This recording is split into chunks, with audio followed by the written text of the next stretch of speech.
ఇంకా ఊరి జనం, పెద్ద మనుషులు అందరూ రచ్చబండ దగ్గరికైతే వస్తారు. అందరూ ఈరోజు తీర్పు ఎలా ఉంటుందో, తీర్పులకే ఇది ఒక వింత తీర్పు అని చెప్పేసి అందరూ చెవులు కొరుక్కుంటూ ఉంటారు. ఈలోపే ధర్మయ్య భార్య కూడా అక్కడికి వస్తారు. ఏంటండి మీరు చేసిన పని? చెంచలమ్మ గారిని ఇలా రచ్చబండ దగ్గరికి పిలిచి మాట్లాడడం అంత న్యాయం కాదు. మనం ఇంటికి వెళ్ళి తన కాళ్ళు పట్టుకొని బ్రతిమలాడుకుంటే సరిపోయేది కదా అని చెప్పేసి ధర్మయ్య భార్య అడుగుతూ ఉంటుంది ధర్మయ్యని. ధర్మయ్య ఉండి పిచ్చిదాన, కాళ్ళు కడిగి కన్యాదానం చేసిన అంత మాత్రాన అందరి కాళ్ళు పట్టుకోవడానికి కాదే, కాళ్ళు పట్టుకున్న కనికరించే వాళ్ళకైతే అర్థమవుతుంది. కానీ ఆ కాళ్ళనే తన్నే వాళ్ళని మనం ఏం చెప్పినా అర్థం కాదు. న్యాయం జరగాలంటే ఇదే కరెక్ట్ నిర్ణయం అని చెప్పగానే ఇక చెంచలమ్మ దేవుణ్ణి దండం పెట్టుకుంటూ ఉంటుంది. నా ప్రాణమైన కొడుకుని దూరం చేస్తావు, ఇప్పుడు నా ప్రాణంలో చూసుకుంటున్న కోడల్ని కూడా దూరం చేస్తావా స్వామి? నిర్ణయం నీ మీదే ఆధారపడింది. అలా జరిగితే నేను బ్రతకలేను, తట్టుకోలేను అని చెప్పేసి చెంచలమ్మ దండం పెట్టుకుంటుంది. ఈలోపే సింధూర అక్కడికి వచ్చి చెంచలమ్మ వైపు చూస్తూ తను దండం పెట్టుకుంటుంది. ఏ అత్తమ్మ ఏ కోడలికి దొరికింది లాంటి అత్తమ్మ నాకు దొరికింది. తను నన్ను ఎంతో ప్రేమగా చూసుకుంటుంది. ఈ ప్రేమని దూరం చేయకు స్వామి, మా అత్తమ్మ జరిగేదే నెరవేరేలా చెయ్యి అని చెప్పేసి సింధూర దండం పెట్టుకుంటూ ఉంటుంది. ఏంటి సింధూర, మనం రచ్చబండ దగ్గరికి వెళ్తున్నాం. అత్తమ్మ ఏం కోరుకున్నారు? జరగవలసింది కోరుకున్నాను అని చెంచలమ్మ చెప్తుంది. మరి నువ్వేం కోరుకున్నావు? మీరు కోరుకున్న కోరిక నెరవేరాలని కోరుకున్నాను అత్తమ్మ అని చెప్పగానే సరే పద అని ఇద్దరు వెళ్తారు. అలా బయట అందరూ చెవులు కొరుక్కుంటూ ఉంటారు. బాబాయ్, ఈరోజు చెంచలమ్మ గారు అందరి ముందు తలదించుకొని నిలబడాల్సిందేనా?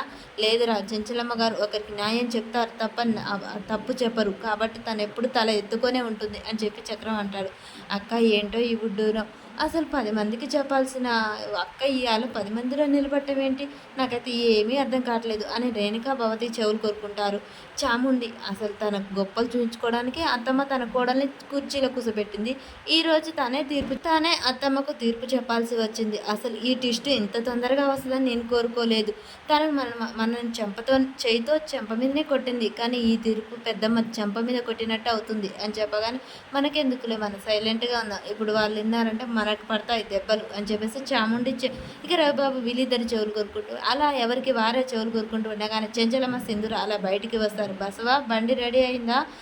రెడీ అమ్మగారు అని చెప్పగానే ఇక వదినా, ఇలా 10 మందికి న్యాయం చెప్పాల్సిందని నువ్వే 10 మందిలో తలదించుకోవాలంటే మాకు చాలా బాధగా ఉంది. నీ కోడలు గురించి నువ్వు ఇలా 10 మందిలో తలదించుకుంటే మాకు నచ్చలేదు వదినా. అవునక్క, నీ కోడల్ని నెత్తికెక్కించుకున్నావు, కానీ ఇలా చేస్తుందని మేము అనుకోలేదు, ఇలా జరుగుతుందని కూడా మేము అనుకోలేదక్క అంటూ అనగానే ఏంటి, నా కోడల్ని అవమానిస్తున్నారా? నా మీద జాలి చూపిస్తున్నారా? న్యాయం అనేది బంధుప్రీతి మీద ఉండదు, మనుషుల్ని చూసి కాదు. న్యాయం అనేది మనసుకు సంబంధించి, న్యాయం ఏది అనిపిస్తే అదే చెప్పాలి, న్యాయం జరగాలని చెప్పాలి అంతే అనగానే చెంచలం మాటలకు సింధూర చాలా సంతోషపడుతుంది. మనసులో న్యాయంగా ఉండాలి అని తను నిర్ణయించుకుంటుంది. ఇక సింధూర లోనికి కూర్చో అని చెప్తుంది. సింధూర ఎక్కగానే చెంచలమ్మ ఒక క్షణం ఆలోచిస్తూ ఉంటుంది. చంటి కోర్టుకు వెళ్లే ముందు ఎదురొస్తాడు. ఆ రోజు మంచి జరిగిందని బసవ చెప్తాడు.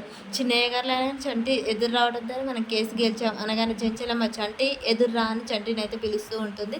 రేపటి ఎపిసోడ్లో ఏం జరుగుతుందో తెలుసుకుందాం. ఇక సింధూర చెంచలమ్మ అయితే అక్కడికి వెళ్ళనే వెళ్తారు. ఈలోపే ధర్మయ్య భార్య విజయమ్మ కూడా అక్కడ ఉంటుంది. చెంచలమ్మ దిగగానే ఇక విజయమ్మ పొగరుగా తలెత్తు తన కళ్ళ చిరునవ్వుతో చూస్తుంది. చెంచలమ్మ మాత్రం ఏమాత్రం జనుకు వెనుకు లేకుండా న్యాయం ఆ భగవంతుడే జరుపుతాడు అని చెప్పి నడుస్తూ ఉంటుంది. చెంచలమ్మ సింధూరాన్ని కుర్చీలో కూర్చోబెట్టి చెప్పండి మీ అభియోగం ఏంటో అనగానే నా కూతురికి మళ్ళీ పెళ్లి చేయాలనుకుంటున్నాను, తన అత్త అడ్డొస్తుంది అని చెప్తుంది. ప్రాణం కంటే ఎక్కువ నా కోడల్ని ప్రేమిస్తున్నాను, అలాంటిది నా కోడలు దూరం అయితే నేను ఎలా ఊరుకుంటాను అని చెంచలమ్మ చెప్తూ ఉంటుంది.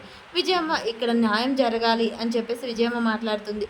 ఇక సింధూర నా మనసుకు ఏది న్యాయం అనిపిస్తే అదే చెబుతాను అని చెప్పేసి అనగానే విజయమ్మ ఒక్కసారిగా సంతోషపడుతూ ఉంటుంది. చెంచలమ్మ మాత్రం అలా చూస్తూ ఉంటుంది. మరి చెంచలమ్మ మాటకు అడ్డు చెప్పి సింధూర వాళ్ళ అమ్మ నాన్న పెళ్ళికి ఒప్పుకుంటుందా? ఏం జరుగుతుంది?